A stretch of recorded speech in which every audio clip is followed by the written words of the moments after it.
Hi, I'm Matt Bellis with Good News, Bad News, and the Libertarian Christian Institute. We're here in New York City at the Blockchain Center for the Take Human Action tour that's happening right here in New York City. And right inside, we're going to have a number of speakers. We've got Tom Woods, Dave Smith, and our very own Mike Maharrey is going to be speaking inside. So come and join us. All right, everybody. So we have just been here at the, what's this place called? The Blockchain Center. Yes, it is. It's filled with a lot of blocks and some chains. Which we said looks an awful lot like a 1980s punk bar. Punk bar, yeah. Honestly, it really does. We're at Take Human Action here. This is a wonderful event. We've had quite a few speakers here. We're going to hear some more, but you've got a chance, Mike, to speak about your book here, Constitution Owner's Manual. This is the real Constitution. Now, I thought I know what the Constitution was. The Bill of Rights and the basic Constitution that says what the government can do, but you're saying that there's kind of been a misperception or misconnection about how people approach the Constitution altogether. Yeah, absolutely. I think the biggest problem is that people don't understand the basic structure that was intended. Now, obviously, it doesn't operate this way. Yeah. But the intention was that the federal government would have very few limited powers. They call them enumerated powers. They actually list them in the Constitution. Sure. You go to Article 1, Section 8, you'll see a list Right. of different things that the Congress can do, for instance. Yeah.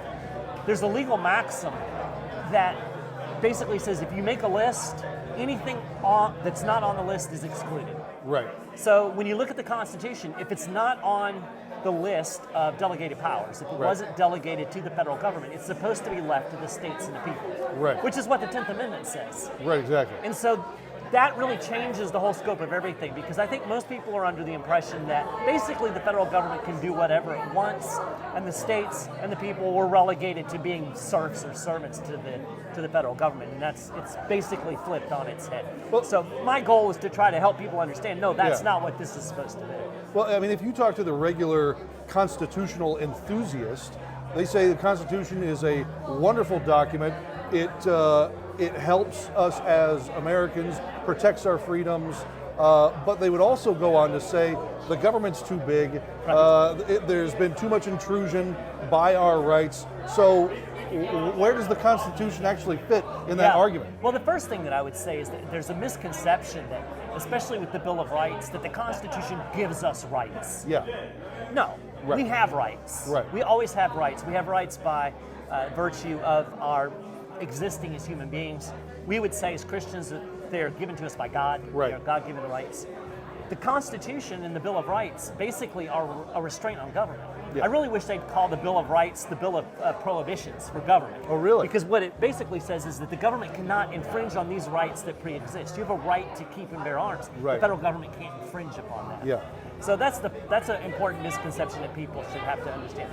But the other thing is that, if you're going to have a government, we need to understand that governments are in effect power. Yeah. Power needs to be restrained. Power's not going to be restrained by a piece of paper, right? So we have to do something to enforce this Constitution. It's in effect a contract. The people of the states, and the states are the sovereign entity in this union. Right. And when I say states, I mean the people of the states, not People the of the states. governments, but Gotcha. just people. Yeah. They got together, they said, we're going to have a union, Right. a confederation, Right. and we're going to have a general government that's going to do these specific things. Right. So in effect, this is a contract between the people of the various states. Yeah. You have to enforce the contract. And that's really what my talk was about here today. Yeah. I can't have a contract with you unless there's an enforcement mechanism. Sure. Otherwise, it's just a parchment barrier, as Madison put it. Right. So the whole idea is that we, the people, need to stop the federal government to take action when it oversteps those constitutional bounds. That, I think, is the key thing that people need to understand. If we had that agreement between you and I, and you violated that agreement, but I did nothing to push after any kind of retribution, then basically it's my fault. It's your fault, right? Yeah. If you're just waving the paper at me and calling me a poo-poo duty head, that's not going to do anything. You would go to court, you would do something. Well, we as people here in the United States, we can do something. Yeah, right. We can refuse to cooperate with the federal government when they do unjust things. So that's what we do at the 10th Amendment Center, is we try to find ways to undermine overreaching federal power, which most federal power today is overreaching. Okay, now I think you just said a really big phrase there that shouldn't go unnoticed. You said undermine. So are you talking about undermining the government with the Constitution? Yeah. Now, how is that done? We have a document that basically That creates allows the it? government, and we're going to Okay, yeah. undermine it with that document. But I mean, then are you talking about like pitchforks and rifles in the streets, or what are you talking about? Not. I'm talking about. So let's just understand what the federal government does. Everything, Sure. right? Okay. It needs help.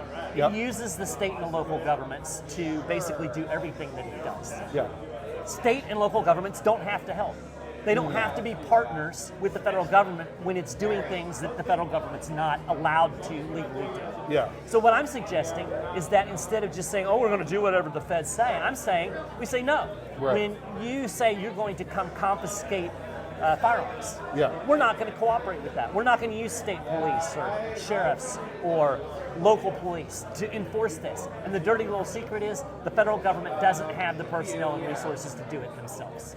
So that's the beauty of this strategy. It's a blueprint that James Madison himself gave us in Federalist 46, a refusal to cooperate with officers of the Union. So it's kind of simple, but very profound. I mean, I can understand that whenever you're coming at it from a standpoint of, what may happen or what might happen, but I mean, has this ever been employed before? I mean, does this actually happen within the states? Yeah, absolutely. I was joking when I was doing my talk that, when I was sitting in here, I smelled weed. Yeah. No matter what We're in New York City. Right. So, whatever you may think about marijuana, Yeah. it's definitely an issue for the states. Yeah. If you wonder if I'm right about that, just ask yourself why it required a constitutional amendment to have alcohol prohibition. Right. There's no difference. Right. So the federal government still maintains prohibition. Many states have decided we don't want to prohibit marijuana. Some states have said we're going to let anybody do this because we don't like prohibition. Some states have said we recognize some medical benefits, so we're going to have medical marijuana. Gotcha. Federal government says no Right, on all of it. right. And yet today we have 37 states that have medical marijuana. I've not seen a tank roll in any of those states yet. Yeah, right. And it's not being enforced. The feds have given up because, again, no personnel or resources. So you take this weed model and you apply it to guns, and you apply it to health care, and you apply it to sound money and unconstitutional wars. There are ways to use state and local power to refuse to cooperate with all of those things. Now, is that all then hinging on me being able to talk to my governor and say, hey, Mr. Governor, we shouldn't do what the federal government says, or can we go more local with this? Absolutely. I mean, there are various ways. You can start with state action, which requires legislative action. Sure. There's also individual nullification. We like the term nullification, to make something void or ineffective. Right. You can do that at an individual level. One of the great places where we can do this is when it comes to sound money. We have a Federal Reserve right now that claims a monopoly on money, right? Right. It prints money. Well, there are other ways that you and I could do business. That's we true. could transact in gold or silver, or I could trade my book for your book. A barter system, yeah. Barter system. Yeah. So these are ways that individually we can undermine that currency monopoly. And it's a great book. It's a great strategy. I love it. Hey, thanks for being here. Yeah, thanks really for appreciate having it. me. Absolutely. Thanks. Hi, everybody. Matt Bellis with LCI and Good News, Bad News. And with me is the great Tom Woods. Tom, you're a wonderful podcaster, great speaker. You just gave a wonderful speech here at this event with the Mises Caucus. You were talking a lot about what we can do almost practically here in the now to really live in terms of lives of liberty. Tell us a little bit more about that. Well, I talked about first the 10th Amendment Center, which if you don't know about, you got to look into. Mike Maharrey, he's a great guy with us. Mike Maharrey is a great guy, yep. And they do practical things on the state level to try to push back against the worst of it. Yeah. And by pushing back at the state level, they get people thinking, wait a minute, you mean the states actually have a role to play in things? Right. Yes, they do. Yeah. That was the original design. Yeah. But then beyond that, I was talking about, what can we do right now that might incrementally move things forward. And I think sometimes we think if we don't win everything in one big victory, then it's all for naught. But then we're just going to be discouraged. Right. We have to have reasonable expectations, but start chipping away on smaller things. So I talked about thinking about local offices that most people overlook, or they have a very, very low vote total. You can easily sweep in. And these are, in some cases, these are even positions like judge, sheriff, school board, where you can really, really make a change for the better. Focus in on that. And then I also talked about as individuals. I mean, we have to think about, we've been put in a very hard position. Sure. We've been put in a position where prices are rising through no fault of our own. Right. We've seen that your job can be jeopardized and taken away from you completely arbitrarily, just like that. Right. We're trying to get our kids educated without having their minds colonized. Right. So I talked about some of the work I've been doing to help people cope with that. I mean, I've written all the books I can write on libertarianism, written all the articles I can write on it, but in terms of what can we actually accomplish for problems that are literally keeping people up at night, that's going to be our focus. Yeah, I know as libertarians we like to be very independent and liberty-minded, yet we tend to look at the big national problems and say, it's too big, it's too oppressive, we can't do anything about it, but we should be thinking more locally. Yeah, because as we saw during COVID, it's surprising how much power is still at the local level. Yeah. I kind of thought federalism was dead. Yeah. But we saw there were at least a handful of governors who said, we're going to let you live your life. Right. And what's more important than that? Right. Yeah. So that's why I want to build on that Yeah. and differentiate some states from others so we can maybe naturally sort ourselves and gravitate toward ones that reflect what we believe. I mean, you were even talking about people just wanting to lose weight or bettering their business. This doesn't have to be high-minded ideals and goals. These are very simple, very achievable things to live a more freer life. Right. I have a website. It's called tomschooloflife.com. Yeah. And in there, we are working together to help each other achieve these goals, to become financially independent, to become healthier, to eat better, to, whatever, learn a new language, whatever your goal is. Beautiful. We encourage you, we give you the connections you need. And we're, and that works. I think that's fantastic, and that's something that we definitely need. So, Tom Woods, thank you so much. Very much appreciate it. My pleasure, man. Thank you. Hi, I'm Matt Bellis with Libertarian Christian Institute, and with me is podcaster and comedian Dave Smith. Dave, thanks for being here. Yeah, happy to join you. So you were just giving a speech, and you were part of a group roundtable here talking about freedom, liberty, basically the new Mises Caucus, and a lot about what individuals can be doing to really gain freedom in their everyday lives. You were really pointing out one big factor in that we really have truth on our side. And that's a big aspect that we don't really stand on very much. Yeah, well, we don't have much, but we do have that. Yeah. Like we have, that's kind of like the power that we have. Like they have power in their like institutions and in their propaganda, but what we have is that we have the truth on our side.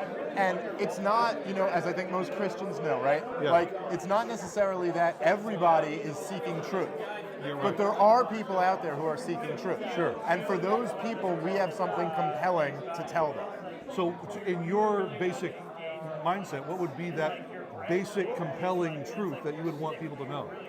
The basic compelling truth is that essentially that what actually leads to prosperity and peace isn't the state. Right. It's people voluntarily cooperating with each other. Yeah. And that the whole narrative that the only way that people can enjoy civilization is with some type of centralized coercive force was always a lie. Yeah. It was always like an evil lie used by powerful people to control you. And so that's the essence of it. Now that manifests itself in many different ways. Sure. So you can think of any of these examples, like we have to fight this war for whatever BS reason, or we need a lockdown because of the virus. Right. But the core of the truth is always actually that human prosperity comes from liberty, not from tyranny. Yeah. You were actually giving the group here a little bit of a history of the last couple of decades of political power, and really what led us into a more restrictive government, lockdowns, losing cultural wars. What really brought you to really recognize that and realize that as a comedian? I don't know, man. I mean, just I'm fortunate enough that I listened to a lot of the right people and read a lot of the right books, and then lived through a lot of this stuff, and you can kind of just see it. It's like you can kind of see what's happening here. You know what I mean? Where it's like, oh, okay, so this is where we misstepped, this is where we went wrong. Now here's the result of it. So I try my best to kind of put these things together. I listen to very smart people, and I try to take the best from all of them. But I don't know. Well, I mean, as a comic, you don't pull yourself off as a ridiculous clown. You're somebody who's taking what you're seeing as truth today and putting a little bit of a bent on it so that it's easier to take and understand. Yeah, well, you also you learn a lot about because you know, like, comedy isn't just like a stand-up comedy. At least it's not just like a one-way street. Right. It's like you and the crowd. Right. Like, you give something and then they give you feedback. You know what I mean? You find out like what everyone thinks is funny, what really hits home, what people agree with. So it's an interesting position to kind of go around the country, almost like surveying where everyone in different areas is at with all this stuff. So it gives me a little bit of an insight into like how, you know, like where the people are. Okay, then I have to ask you this, and then we'll be done. Cancel culture is always a big thing. Has that affected you in any way as a comedian? Are there certain topics that you just feel like you cannot touch, or are you just going all in and whatever happens may be? No, I mean, I'm lucky enough that I've kind of built an audience who expects from me what I do. And so I just do what I do. I joke about what I think is funny. Right. My politics are what I think is right. Right. So I've thus far been I haven't been destroyed over it. Yeah, right. It's affected all of us. I mean, like I can't get network gigs. That'll never happen. Okay. All right. But I also don't really want them. Yeah. You know, so yes, it's affected me, but I'm fine with where things have developed. I'm absolutely happy to do my show on the internet and to have the fans I have. I'm very blessed to have the career I have, so I'm not complaining about it. You gave us a lot of information today. You even told us really touching stories about your family. Really appreciate your time here and all the input that you give us. So thank you so much. Well, really thank you. I appreciate that very much. Thank you. Hey, we're here at the Mises Caucus. What's it called again? Take Human Action. Take Human Action Tour. We're here in New York City, and of course, we've got to spread the word about faith-seeking freedom. So come on, let's go. We're going to go out on the street. Let's go.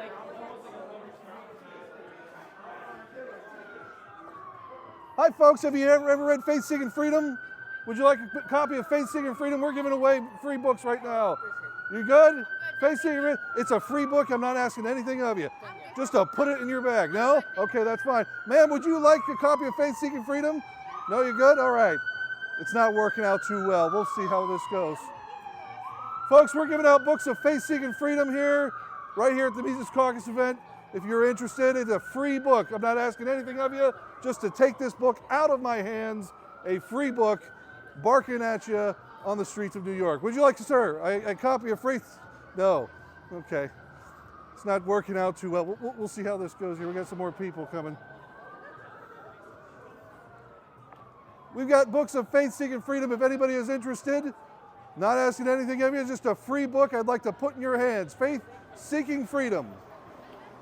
A free ebook, sir. Ronan, would you like a free ebook right here? Well, it's not a free ebook, it's an actual book. It's full of paper. Free book, Faith-Seeking Freedom. If you're ever having a question about faith or freedom, it's right here.